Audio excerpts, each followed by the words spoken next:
जय हिंद दोस्तों। Are academy के ऑनलाइन प्लेटफॉर्म से थोड़ा सारे का स्वागत है। नवी वीडियो बहुत सारी डिमांड ते जीके दी लेके आए हैं। ठीक है, अज का टॉपिक है संविधान पॉलिटी। सब तो पहली गल एक्चुअली संविधान हुंदा की है। संविधान की होता है? संविधान उन नियमों के समूह या संग्रह को कहा जाता है जिसके अनुसार किसी देश की सरकार का संगठन होता है, देश का सर्वोत्तम कानून होता है। ठीक है जी, सब तो बड़ा कानून होता है किसी भी देश का, उन्होंने अपन संविधान कहते हैं। सरल शब्दों में संविधान किसी राज्य की शासन प्रणाली को विवेचित करने वाला कानून होता है। यह राज्य का सबसे महत्वपूर्ण अभिलेख होता है। तो ये ਜਿਹੜਾ संविधान ਹੁੰਦਾ है, संविधान की परिभाषा है किसी भी देश का एक सब तो बड़ा कानून। ठीक है, जिसको आप संविधान कह देते हैं। सो हुण अगली गल भारत के संविधान के बारे। ठीक है जी, भारत के संविधान के अंदर भारत के संविधान के अंदर 22 भाग ने, 395 अनुच्छेद ने, 12 अनुसूचियां ने। भारत का संविधान लिखित है और भारत का संविधान दुनिया के विच सब तो बड़ा संविधान है। हुण छोटी छोटी गल्लां आपां नोट करिए। सब तो पहला संविधान के अंदर 22 भाग ने। ठीक है जी, टोटल कितने भाग ने? 22 भाग ने। ठीक है, 22 भाग ने संविधान के अंदर। 22 भाग किवें? सब तो पहली गल, अगर हुण कोई पूछे कि मैं तो सर जी 25 भाग पढ़े हुए हैं, मैं तो बट 25 भाग पढ़े हुए हैं, बट इधर 22 भाग लिखे हुए। देखो एक्चुअली गल संविधान के अंदर है 22 भाग ही आ, बट 25 भाग किवें आ? जिवें फॉर एग्जांपल संविधान का भाग 1 हो गया, संविधान का भाग 2, 3, 4, फिर 4A हो गया। अगर तुम इनू काउंट करोगे 1, 2, 3, 4 ते 5 काउंट हो रहे हैं। अदरवाइज देखने के अंदर यह सिर्फ कितने काउंट हो रहे हैं? 4 काउंट हो रहे हैं। इदा करके अगर काउंट होइए तो अपने 5 हो गए, अदरवाइज ये कितने काउंट होंगे ने? 4। संविधान के अंदर 22 भाग ने। ठीक है जी, अगर कोई 25 पूछे तो दैट मीनस 25 का मतलब ए वाला 25 है। जिवें तुहाडे कोल 9 आएगा, उस तो बाद 9A हुंदा ते फिर उस तो बाद 9B हैगा। अगर तुसीं इदां काउंटिंग करोगे तो 25 बनोगे, अदरवाइज संविधान के अंदर कितने भाग ने? 22 भाग ने। उस तो बाद अगली गल किहड़ी है ते उस तो बाद 395 अनुच्छेद ने। अनुच्छेद मीनस होता आर्टिकल। ठीक है, 395 अनुच्छेद, 395 आर्टिकल। कई बार हुण एसएससी जीडी ने एक क्वेश्चन पूछा सीगा कि मूल संविधान के अंदर वर्तमान में कितने अनुच्छेद हैं। आजकल ऑप्शन के अंदर 395 नहीं हुंदा, थोड़े को होगा 468 468 468 प्लस हुंदा। इतना करके ये ऑप्शन के अंदर हुंदा। वर्तमान में संविधान के अंदर कितने अनुच्छेद है? 468 प्लस तुसी इदा लिखोगे। ठीक है, हुण 12 अनुसूचियां। एक क्वेश्चन आता है एग्जाम के अंदर, संविधान निर्माण के समय संविधान के अंदर कितनी अनुसूचियां सी? संविधान निर्माण का मतलब की हुंदा है? संविधान निर्माण का मतलब यह है जदों संविधान बनदा सी उस टाइम संविधान के अंदर कितनी अनुसूचियां सी? उस टाइम संविधान के अंदर 8 अनुसूचियां सी। अगर कोई क्वेश्चन पूछेगा कि संविधान निर्माण के समय संविधान के अंदर कितनी अनुसूचियां सी, तो संविधान के अंदर 8 अनुसूचियां सी। बट वर्तमान के अंदर कितनी अनुसूचियां ने? 12। किन्ने भाग ने? 22 भाग। 395 अनुच्छेद, 12 अनुसूचियां। हुण एक छोटी जी गल होर देखते हैं, उस तो बाद क्वेश्चन करूंगे। एक्चुअली जिहड़ा संविधान हुंदा, संविधान है क्या चीज है? ठीक है जी, संविधान एक्चुअल के अंदर है क्या चीज है? संविधान आपां कह सकते हैं एक बुक है, जिवें अपने कोल कोई भी बुक हुंदी है। संविधान के अंदर कोई भी एक बुक लगा सकते हैं। बुक मीनस हुण देखो संविधान के अंदर किसी इस बुक दे 22 भाग ने। 22 भाग का मतलब की है? 22 चैप्टर ने इहदे अंदर। इहदे अंदर कितने चैप्टर ने? 22 चैप्टर ने। संविधान एक बुक का नाम है जिसके अंदर 22 भाग ने। 22 भाग का मतलब की है? 22 चैप्टर। इस बुक के अंदर कितने चैप्टर ने? 22 चैप्टर। हर एक चैप्टर के अंदर अलग अलग चीज है। जिवें पहले चैप्टर के अंदर है जी राज्यों का, भारत राज्य का संघ है जी। ठीक है, उस तो बाद नंबर 2 भाग के अंदर नागरिकता, नंबर 3 के अंदर मौलिक अधिकार, नंबर 4 के अंदर राज्यों की नीति निर्देशक सिद्धांत। इदा करके 22 भाग ने, 22 चैप्टर ने। ते ये 395 तुसी इहदे अंदर पेज लगा लो, चाहिए 395 पेज लगा लो, 395 क्वेश्चन लगा लो। ये 395 क्वेश्चन या भाग, क्वेश्चन या अनुच्छेद 22 चैप्टर के अंदर बंटे हुए हैं। ठीक है, हुण अगर कोई पूछेगा संविधान एक्चुअली कह संविधान एक बुक का नाम है, तुसी प्रैक्टिकली इनू याद करना चाहते हैं। संविधान के अंदर कितने भाग ने? 22 भाग ने। चैप्टर कितने अनुच्छेद ने? 395 अनुच्छेद ने ते 12 अनुसूचियां। वर्तमान जदों संविधान का निर्माण होना सी, संविधान बनदा सी, उस टाइम यह 8 अनुसूचियां सी। क्वेश्चन एग्जाम के अंदर पूछदा है कि संविधान निर्माण के समय ਕਿੰਨੀ ਅਨੁਸੂਚੀਆਂ ਸੀ? ਸਿਰਫ 8 ਅਨੁਸੂਚੀਆਂ ਸੀ। ਤੇ ਇੰਡੀਆ ਦਾ ਜਿਹੜਾ ਭਾਰਤ ਦਾ ਸੰਵਿਧਾਨ ਹੈ, ठीक है जी, ਜਿਹੜਾ ਭਾਰਤ ਦਾ ਸੰਵਿਧਾਨ ਹੈ ਲਿਖਿਤ ਹੈ, ਲਿਖਿਤ ਮਤਲਬ ਲਿਖਿਆ ਹੋਇਆ ਹੈ। ਅਗਰ ਕਈ ਵਾਰ ਕੁਐਸਚਨ ਆਉਂਦਾ ਕਿ ਕਿਹੜੇ ਦੇਸ਼ ਦਾ ਸੰਵਿਧਾਨ ਅਲਿਖਿਤ ਹੈ, ਕਿਹੜੇ ਦੇਸ਼ ਦਾ ਸੰਵਿਧਾਨ ਅਲਿਖਿਤ ਹੈ, ਤਾਂ ਇੰਗਲੈਂਡ ਦਾ ਜਾਂ ਬ੍ਰਿਟੇਨ ਦਾ ਜਿਹੜਾ ਸੰਵਿਧਾਨ ਆ ਉਹ ਅਲਿਖਿਤ ਹੈ।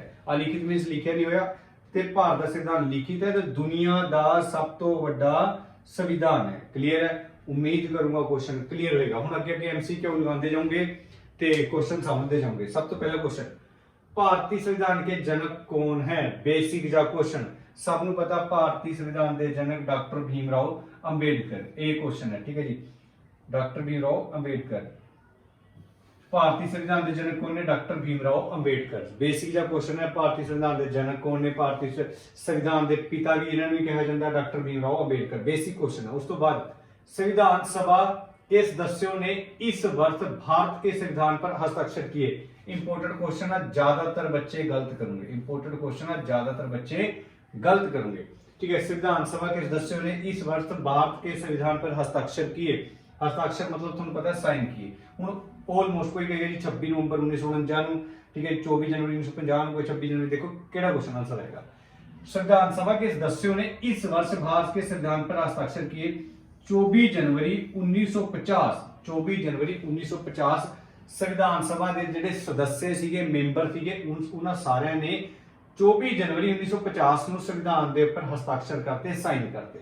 ਤੇ ਇਹ ਜਿਹੜੀ ਤਰੀਕ ਹੈ 26 ਨਵੰਬਰ 1949, ਇਹ ਬੜੀ ਇੰਪੋਰਟੈਂਟ ਤਰੀਕ ਹੈ, ਬੜੀ ਇੰਪੋਰਟੈਂਟ ਡੇ ਹੈ।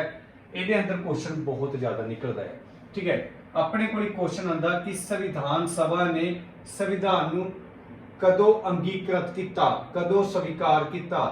ਕਈ ਵਾਰ ਆਏਗਾ ਸਵੀਕਾਰ ਕੀਤਾ। ਹੁਣ ਆਪਾਂ ਇੱਕ ਕੁਐਸਚਨ ਲਗਾ ਦਿੰਦੇ ਆ ਕਿ ਜੀ 26 ਜਨਵਰੀ 1950, ਇਹ ਕੁਐਸਚਨ ਲਗਾ ਦਿੰਦੇ ਆ। ਨਹੀਂ ਜੀ, ਸੰਵਿਧਾਨ ਸਭਾ ਨੇ ਸੰਵਿਧਾਨ ਨੂੰ 26 ਨਵੰਬਰ 1949 ਨੂੰ ਸਵੀਕਾਰ ਕੀਤਾ। 26 ਨਵੰਬਰ 1949 ਨੂੰ ਕੀ ਕੀਤਾ? ਸਵੀਕਾਰ ਕੀਤਾ। 26 ਨਵੰਬਰ 1949 ਨੂੰ ਸਵੀਕਾਰ ਕੀਤਾ। ਅਗਰ ਆਪਣੇ ਕੋਲ ਇੱਕ ਕੁਐਸਚਨ ਹੋਰ ਆ ਜਾਏ ਕਿ ਸੰਵਿਧਾਨ ਦਿਵਸ ਕਦੋਂ ਮਨਾਇਆ ਜਾਂਦਾ ਹੈ, ਸੰਵਿਧਾਨ ਦਿਵਸ ਕਦੋਂ ਮਨਾਇਆ ਜਾਂਦਾ ਹੈ, ਜ਼ਿਆਦਾतर ਬੱਚੇ 26 ਜਨਵਰੀ ਆਂਸਰ ਲਗਾਉਂਦੇ ਆ। 26 ਜਨਵਰੀ ਨਹੀਂ, ਸੰਵਿਧਾਨ ਦਿਵਸ 26 ਨਵੰਬਰ ਨੂੰ ਮਨਾਇਆ ਜਾਂਦਾ ਹੈ। इंपोर्टेंट क्वेश्चन है, एसएससी जीडी ने भी पीछे पूछ के हटाया कि संविधान दिवस कदों मनाया जाता है? 26 नवंबर 26 नवंबर को संविधान दिवस मनाया जाता है।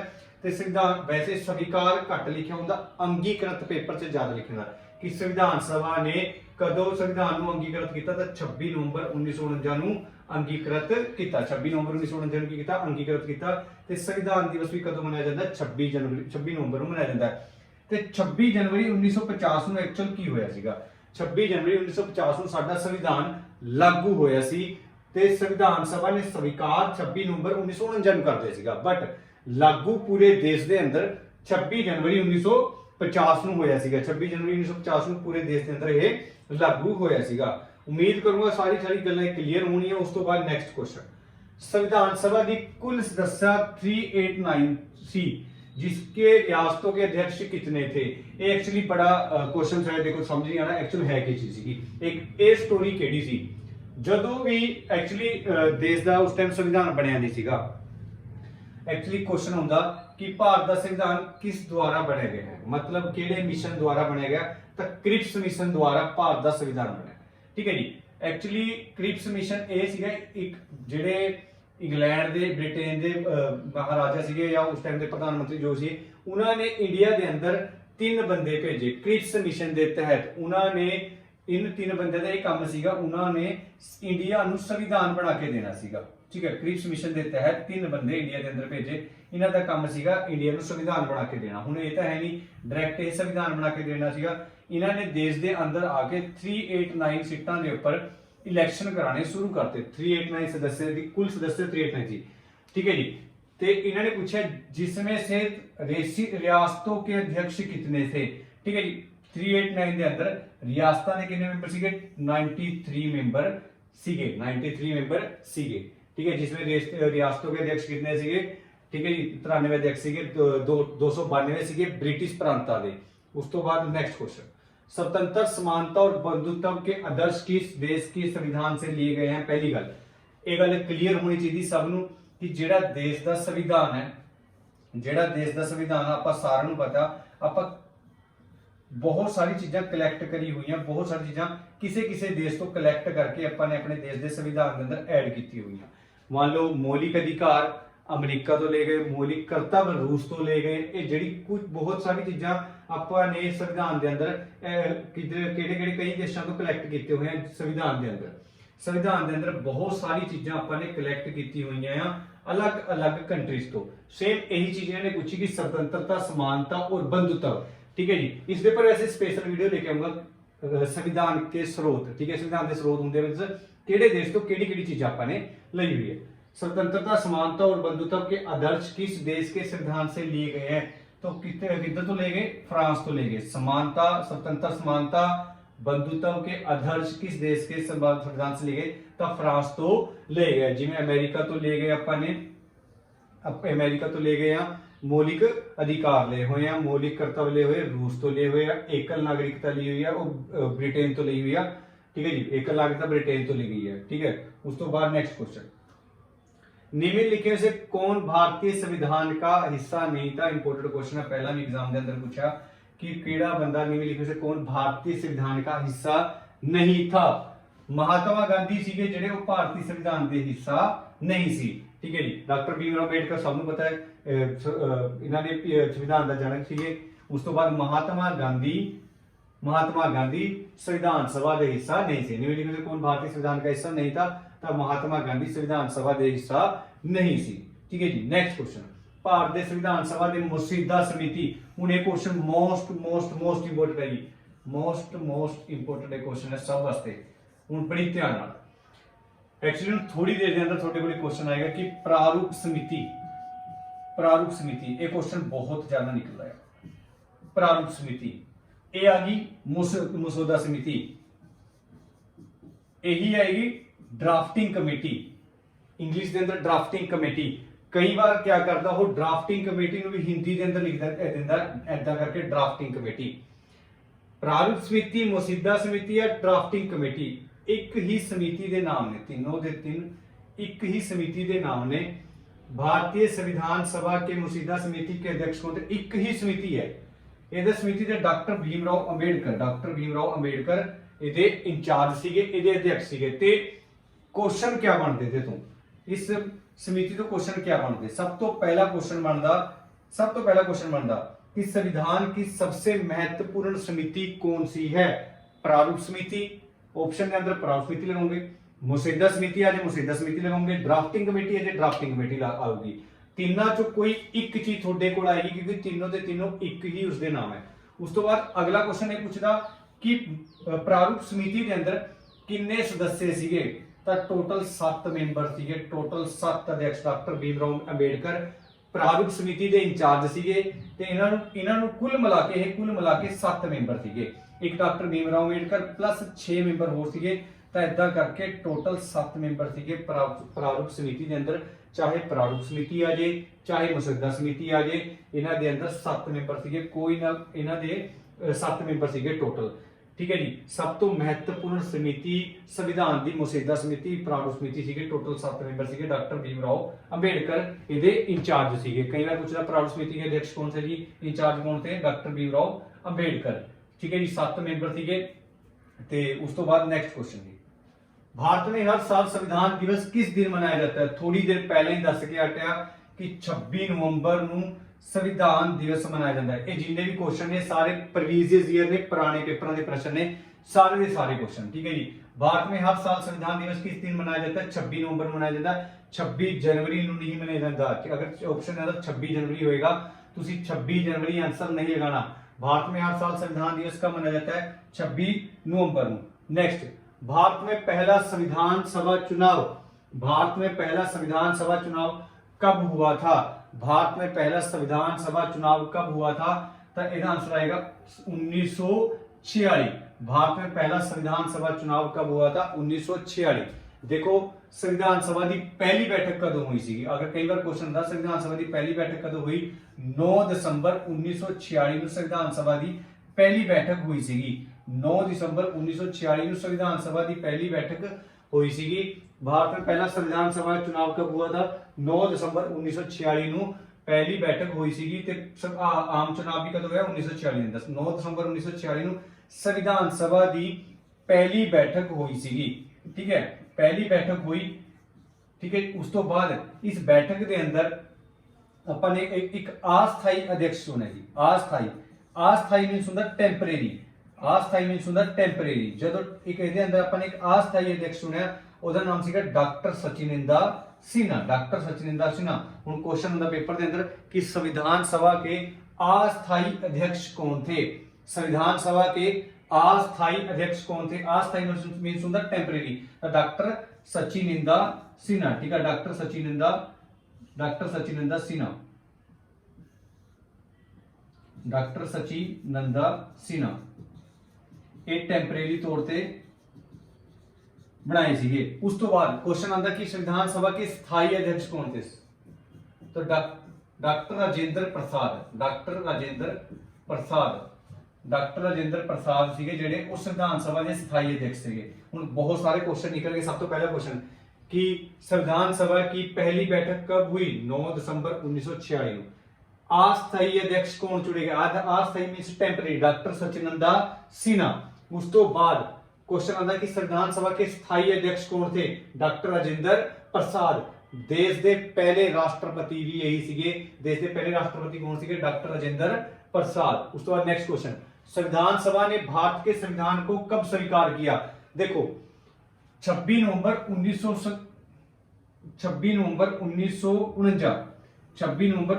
1949। इस दिन संविधान सभा ने संविधान स्वीकार कर लिया सीगा। 26 जनवरी 1950 ਨੂੰ पूरे देश ਦੇ ਅੰਦਰ ਇਹ ਲਾਗੂ ਹੋ ਗਿਆ। ਇਸੇ ਕਰਕੇ 26 ਨਵੰਬਰ ਨੂੰ ਹੀ ਸੰਵਿਧਾਨ ਦਿਵਸ ਮਨਾਇਆ ਜਾਂਦਾ ਹੈ, ਕਿਉਂਕਿ ਸੰਵਿਧਾਨ ਸਭਾ ਨੇ ਭਾਰਤ ਦੇ ਸੰਵਿਧਾਨ ਨੂੰ 26 ਨਵੰਬਰ 1949 ਨੂੰ स्वीकार ਕਰ ਲਿਆ ਸੀਗਾ। ਤੇ ਇਸ ਕਰਕੇ 26 ਨਵੰਬਰ 1949 स्वीकार कर लिया, पूरे देश के अंदर लागू पूछूंगे तो 26 जनवरी 1950 आएगा। क्लियर है जी। नेक्स्ट क्वेश्चन, भारत के संविधान के द्वारा किस प्रकार की नागरिकता प्रदान की जाती है? हुन एक क्वेश्चन है, भारतीय संविधान के द्वारा किस प्रकार की नागरिकता प्रदान की जाती है। एक क्वेश्चन थोड़ा होमवर्क है, बेसिक क्वेश्चन है। एक क्वेश्चन थोड़ा होमवर्क है। एक क्वेश्चन तुसी ठीक है कमेंट बॉक्स के अंदर दसना A answer, B answer, C answer या फिर डी आंसर है। बेसिक क्वेश्चन है, भारत के संविधान के द्वारा किस प्रकार की नागरिकता प्रदान की जाती है। ठीक है जी, क्वेश्चन का आंसर दो। प्रांतीय संविधान समिति की अध्यक्षता किसने की? ए समिति या एक्चुअली ये प्रारूप समिति सीगी, ये प्रांतीय समिति। टोटल 13 समितियां बनाई गई। हुन कई बार क्वेश्चन पूछ ले कि कितनी समितियां सीगी, या कईयां दे माइंड दे अंदर एक डाउट चलदा टोटल कितनी समितियां? 13 समिति सीगी। कितनी समितियां? 13 समिति सीगी। प्रारूप समिति दे इंचार्ज डॉक्टर भीमराव अंबेडकर, चाहे मसौदा समिति है चाहे ड्राफ्टिंग। बट हुन आ गई प्रांतीय समिति। प्रांतीय संविधान समिति की अध्यक्षता किसने करी? तो ये आंसर ये होगा जी ए आंसर सरदार वल्लभ भाई पटेल। देखो तुम सारे पता है कि सरदार वल्लभ भाई पटेल की इंडिया के अंदर सब तो उच्ची मूर्ति बनाई गई है सरदार वल्लभ भाई पटेल की। इसे करके बनाई गई है क्योंकि उन्होंने सारे दे सारे स्टेट प्रांत इकट्ठे किए सीगे। ठीक है जी, जो देश आजाद होया उस टाइम देश टुकड़े के अंदर सीगा, तो सरदार वल्लभ भाई पटेल ने सारे दे सारे देश नूं इकट्ठा किया। इसे करके इन्होंने अखंड भारत का निर्माण किया। इसे करके इस मूर्ति नूं भी कहते हैं कि इन्होंने अखंड भारत का निर्माण किया। प्रांतीय समिति, प्रांत मीनस हुंदा है स्टेट। प्रांतीय समिति के अध्यक्ष कौन सीगे? सरदार वल्लभ भाई पटेल। सरदार वल्लभ भाई पटेल इहदे इंचार्ज सीगे। उसके बाद नेक्स्ट क्वेश्चन, संविधान की प्रारूप समिति की अध्यक्षता किसने की थी? ठीक है जी, डॉक्टर भीमराव अंबेडकर। हुणी दस के हटिया सीगा। टोटल 7 मैंबर सीगे इस टीम के अंदर, ते इहदे अंदर 7 member incharge doctor Bhimrao Ambedkar. अगर तुसीं थोड़ा जिहा डीप जाओगे, इन्हां दे एक 7 मैंबर जो एक मैंबर की डैथ हो गई सी, डीपी खेतान नाम सीगा उन्हां दा। बट उस तो बाद दोबारे फिर एक टी कृष्णाचारी इन्होंने वापस बुला लिया सीगा। टोटल फिर 7 हो गए। ये थोड़ा जिहा डीप हो जाएगा, बट तुसी सिंपल जी गल इन्नी गल याद रखियो कि प्रारूप समिति के टोटल कितने मैंबर सीगे? 7 मैंबर सीगे। डॉक्टर भीमराव अंबेडकर इन्हां दी अध्यक्षता की है। भारतीय संविधान की प्रारूप समिति में कितने सदस्य थे? सिंपल जी गल 7 सदस्य हैं। पहला भी दस के हटा, इंपोर्टेंट क्वेश्चन है, पेपर के क्वेश्चन ने सारे दे सारे। उम्मीद करूंगा क्वेश्चन क्लियर होंगे थोड़े सारे दे। ठीक है जी, उस तो बाद नेक्स्ट पार्ट लेके आऊंगा MCQ। इदा ही सारे सारा संविधान क्लियर करा दूंगा थोड़े जिन्ने भी अपकमिंग एग्जाम ने। ठीक है जी, हुण तुहानूं सारिआं नूं पता होना चाहिए कि 2023 के अंदर बहुत सारी पोस्टां आनियां है। ठीक है जी, नंबर 1 आएगी थोड़ी RPF, ਠੀਕ ਹੈ ਜੀ। ਉਸ ਤੋਂ ਬਾਅਦ ਤੁਹਾਡੀ CRPF, SSC GD, ਠੀਕ ਹੈ ਜੀ। ਤੇ ਉਸ ਤੋਂ ਬਾਅਦ ਇੱਕ ਅੱਧੀ ਪੋਸਟ ਹੋਰ ਸੀਗੀ ਦਿੱਲੀ ਪੁਲਿਸ ਹੈ, ਠੀਕ ਹੈ। ਬਹੁਤ ਸਾਰੀ ਪੋਸਟਾਂ 2023 ਦੇ ਅੰਦਰ ਤੁਹਾਡੀਆਂ ਆਉਣੀਆਂ ਤੇ ਤੁਹਾਡੇ ਅਪਕਮਿੰਗ ਐਗਜ਼ਾਮ ਵਾਸਤੇ ਇਹ ਸਾਰੀ ਦੀ ਸਾਰੀਆਂ ਚੀਜ਼ਾਂ ਇੰਪੋਰਟੈਂਟ ਨੇ। ਉਮੀਦ ਕਰੂੰਗਾ ਤੁਹਾਡੇ ਸਾਰਿਆਂ ਦੇ ਕਲੀਅਰ ਹੋਏਗਾ। ਜਿਹੜੀ ਚੀਜ਼ ਨਹੀਂ ਕਲੀਅਰ ਹੋਈ ਤੁਸੀਂ ਮੈਨੂੰ ਇੰਸਟਾਗ੍ਰਾਮ ਤੇ ਮੈਸੇਜ ਕਰ ਸਕਦੇ ਹੋ, ਕਮੈਂਟ ਬਾਕਸ ਦੇ ਅੰਦਰ ਦੱਸ ਸਕਦੇ ਹੋ। Thank you so much. ਜੈ ਹਿੰਦ।